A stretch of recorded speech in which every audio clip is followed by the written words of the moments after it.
Reiner Braun has been a constant figure in Attack on Titan throughout much of the series, and as well, one of the characters with one of the series' biggest low moments. The Shield of Marley can't be defined by one role, one decision, or one moment, as there is so much that defines him, that defines his anguish. Mr. Braun is one of the series' most layered, individualized, and realized characters in Attack on Titan, and in today's first part of a mini-series covering the original Titan shifters from Season 1, which will culminate in a huge finale. If you find that interesting, stick around towards the end as we'll be hinting at next week's video. Though, enough about next week. For today's video, we are going to be taking a look at one of Attack on Titan's most important characters. This is why everyone hates Reiner Braun. When we talk about the original Titan shifters of Attack on Titan Season 1, I'm always fascinated by Reiner the most. How is a character that's so badass in the way he looks, the way his Titan is presented, and the incredible fights he has with Eren can be at the same time presented as this extremely fragile person who is struggling with the decisions he's made and regrets? Well, I think answering that question gets us one step closer and is a fantastic place to start. One of the many threads in Attack on Titan's final season has been anguish for many characters, whether that be Hanji dealing with the weight of being the commander of the military, Mikasa's indecisiveness with Eren, or Armin's battle with survivor's guilt. Reiner Braun is no different. The man, due to his own decisions over his life, has been driven to the brink of suicide on multiple occasions, and for very good but equally tragic reasons. As a child, Reiner simply wanted to be called an honorary Marleyan, which is something rewarded to Eldians and Marley for outstanding service. The reason he sought this so much is because of his family situation. His father left him and his mother because he was a Marleyan, and in that society, Eldians are considered the worst of the worst, devils, so he left him and his mother. So to him, the best way to remedy this situation would be to become an honorary Marleyan so they would be treated equally and reunite the family. Reiner wanted acceptance from his father, but as well, the country that oppressed him, the people who look down on him, and most importantly, from the father that left him and his mother behind. This is the silent thread throughout most of Reiner Braun's life, the search for acceptance. So normally with anyone, if you're looking for acceptance, what do? Well, you try your best to overachieve and do extraordinary things in the hopes that that voice inside your head is made happy. The sad reality here is that voice just never goes away. Not for Reiner. Because of that, his judgment is often clouded, and he ends up making decisions that are often misguided and simply wrong. Namely, the way he dealt with Marcel's death. For Reiner, Marcel was always somewhat of an interesting person in his life. While Porco would often ostracize and heavily criticize a young Reiner Braun for his blind allegiance to Marley and not his fellow man, Marcel would be the one to stop Porco from escalating too much. This is because moments before Marcel's death, we find out that Reiner was promoted to the role of Armor Titan because Marcel wanted to protect Porco from becoming one and wasting away his life as a weapon. Reiner was never meant for the role of the Shield of Marley. He was essentially used as a pawn in Marcel's plan to just protect his family. Reiner was the fall guy. Moments after this realization, a Titanized Ymir awakens from the ground to eat Marcel in a freak accident. After Reiner and Annie flee from the scene, she makes it obvious what they should do next. Return to Marley, await further instructions, and enact a new plan of action. Instead, Annie is choked out and made to continue the mission.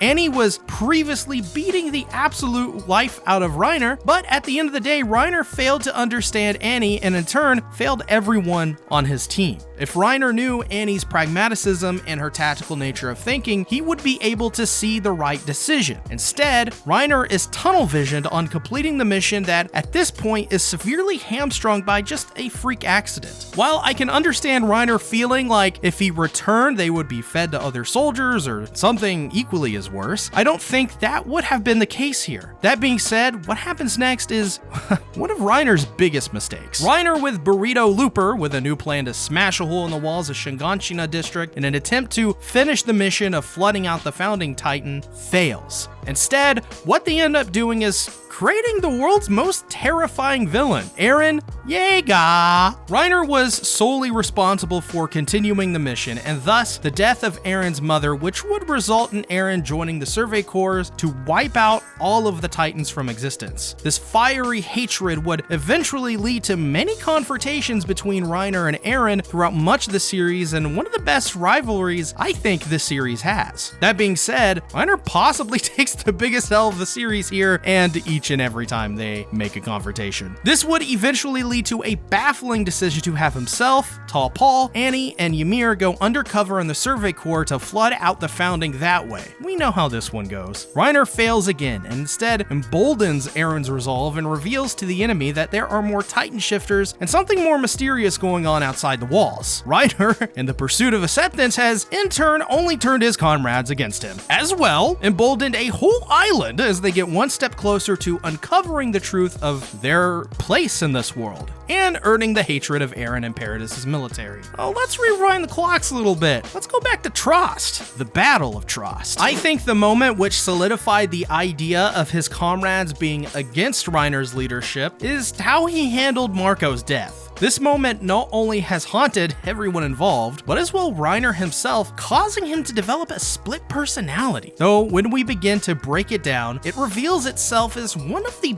biggest turning points in the series and one of the most fucked as well. Reiner forces everyone to participate in one of the most gruesome murders in the series, and there aren't many that come close. Essentially, Reiner forces Bagel to watch and keep guard while he manipulates and demands Annie to remove his movement gear. This is an absolute failure of leadership on Reiner's part, as before even hearing Marco out or questioning him, jumps to one conclusion, which is to murder him. A man he spent a lot of time with, grown close to, and in turn, at the flip of a dime, decides the best course of action is to end his life right then and there. As well, you have Annie in this scene, who comes off as quite sympathetic, which is wild considering, well, you know, the yo-yo thing. Though we'll talk more about Annie later and why I think she's more sympathetic than you think. Leave a like and comment if you want to see that in a future video. This leads us to years and years later. Now back in Marley, Reiner has had time to reflect on his life, and what we see is a man that is completely broken and driven to depression and suicidal ideations. He's realized just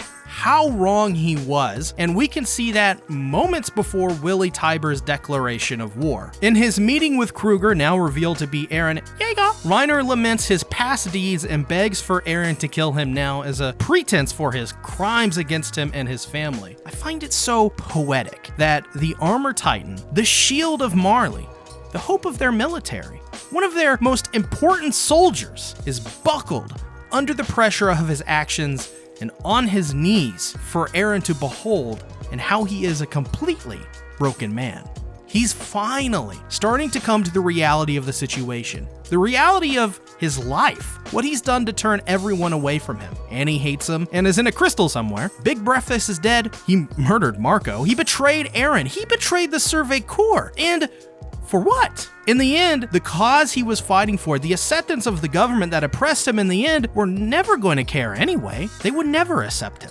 Not only that, but Eren would eventually end up wiping out Marley via the rumbling anyways. Reiner lost because Reiner is a loser, a bad leader. Then you have the campfire scene where finally the surviving members of both Paradis and Marley's military come together for the first time. This is by far one of Attack on Titan's most cathartic scenes and one of the most important, as it's the words of one man, Marco Bodt, that illustrates the problem of Reiner Braun. That is, they never talked it out. Once again, it's like poetry in motion as we see Marco's legacy firsthand change the direction of this series. This was Reiner's moment to really just bear it all, to show how puny of a man he has become and all of the disgusting warts of his past deeds as they're all digested by everyone around. Nobody likes this man besides, ironically, Falco and Gabby, who represent beacons of good omens for the future of this world. These two represent what Reiner actually tried to be and could not by simply not making the same mistakes he did. And if they did, they both corrected them through empathy and self-realization. Gabby and Falco earned the trust of many, and Reiner, he earned enemies.